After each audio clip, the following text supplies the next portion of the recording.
Big Dash knows what? Hello and welcome to Big Dash Knows. Big Dash knows what? New York Giants football. Let's go. You see the thumbnail. This is episode 2, off-season strategy. And today I'm going to be talking about our running back situation. And listen, it's very, very intriguing. But before I get into this video, please hit that like and subscribe button. If you are a Giants fan, the way that I'm a Giants fan, diehard Giants fan, New York football Giants, go ahead and hit that like and subscribe button. So let's talk about this running back situation. And obviously, the elephant in the room is Saquon Barkley. Saquon Barkley is sitting there. Is he looking for a big payday? Is he looking to come back and end his career as a New York Giant? We really don't know exactly what's going on with Saquon Barkley. We do know this. He's most likely going to test free agency. And just like I said in the previous video when I was talking about Xavier McKinney, the only thing I asked from Saquon Barkley is go ahead and give us a chance to match what the offer is. Now, I think that when it comes to Saquon Barkley, if he does test free agency, he's going to realize the price that he's asking for, or looking for, I should say, is not going to be the price that a lot of these other teams are willing to pay him. Now, I was looking at SpotRack. SpotRack has a market value on Saquon Barkley of $6.6 million. I believe it's a 3-year deal, like $19 million. $19 million. An average like $6.6 million, per season. And I'm sitting here like, getting Saquon Barkley for $6 million, that sounds like a pretty good deal. That sounds like a really good deal, actually. But will Saquon Barkley actually accept something under $10 million, $12 million? Last year, we thought he was looking at $14 million. This year, down season overall for the New York Giants. The running backs really didn't set the league ablaze. So you're still looking at pretty much the same type of value outside of Jonathan Taylor with the Colts, who got a pretty good deal. I'm not seeing a lot of movement when it comes to these running backs getting paid this year. I don't think that changes this year. And I think Saquon Barkley is going to have to go out there on the open market and realize that his value that he placed. Again, this is value. Players get whatever they can get. Always got to say something like that. Oh, you don't want these guys making... No. If you can get whatever you can get, fine. I'm fine with that. I'm just talking about as far as the New York Giants and what they can afford, especially with the cap situation that we're in right now currently. But yeah, so $6.6 million for Saquon Barkley sounds like a pretty good deal. But my question to you guys, the New York Giants have been so dependent on Saquon Barkley. Does the presence of Saquon Barkley actually hurt the team in the long run as far as being able to develop a squad, develop an offense outside of Saquon Barkley? So go ahead and let me know in the comments down below what you guys think about that. So looking at, and I do have my handy dandy notebook again, but looking at the list of free agents, top name free agents, obviously Saquon Barkley, you have Josh Jacobs, you have Tony Pollard, Austin Eckler. These guys are probably like your top of the line guys that are looking for those big paydays. You also have DeAndre Swift, who's coming off of the 1-year contract with the Philadelphia Eagles. You have Zeke Elliott that was in, with the Patriots. None of these guys on this list make sense for the New York Giants outside of just re-signing Saquon Barkley to me. And that's just to me.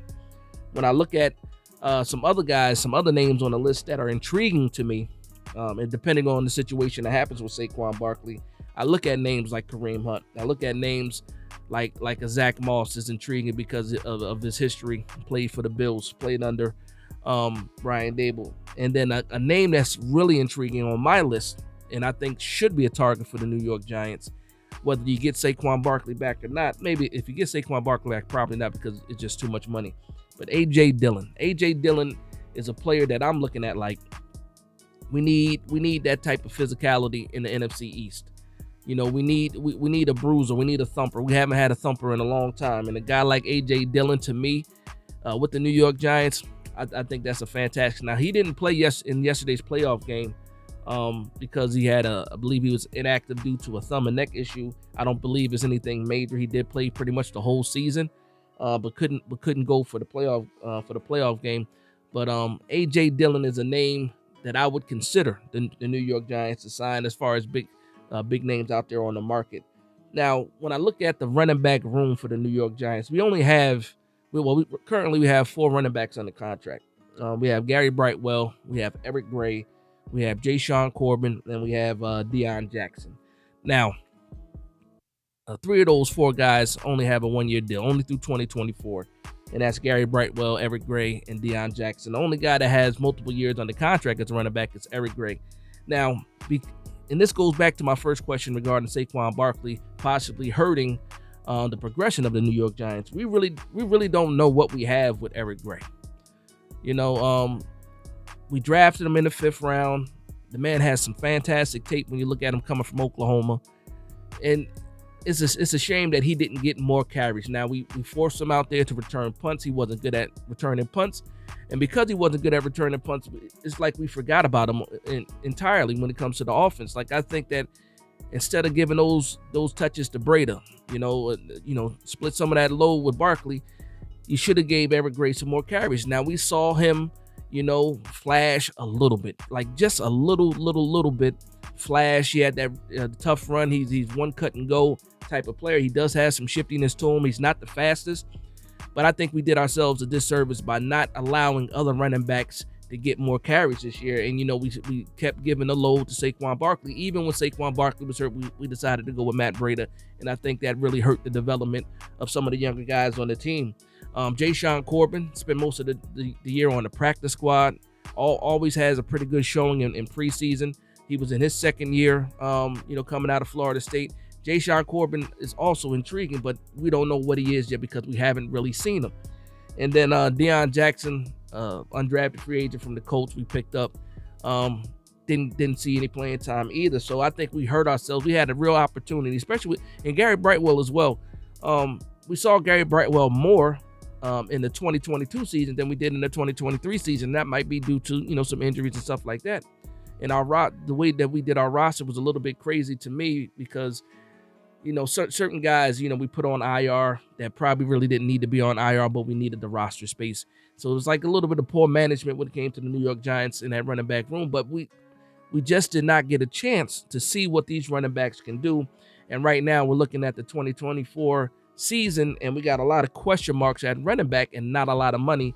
And when you're talking about possibly Saquon Barkley not coming back and not having the money to go get a big name free agent, you're just looking at this list of guys like you wish you would have been able to see more and feel a little bit better about this running back room than I do right now personally. If you feel different about the running back room, go ahead and let me know in the comments down below. I do believe in Eric Gray.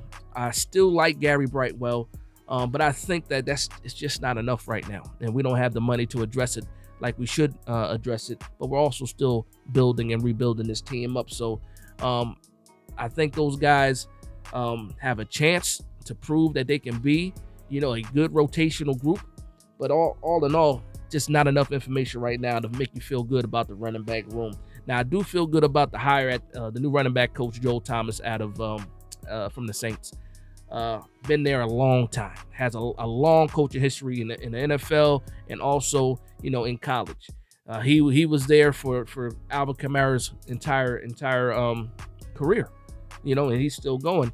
And the one thing we thought about when we got Mike Kafka and we looked at Saquon Barkley's role, we wanted him more involved in the passing game. We wanted him to be used more like an Alvin Kamara.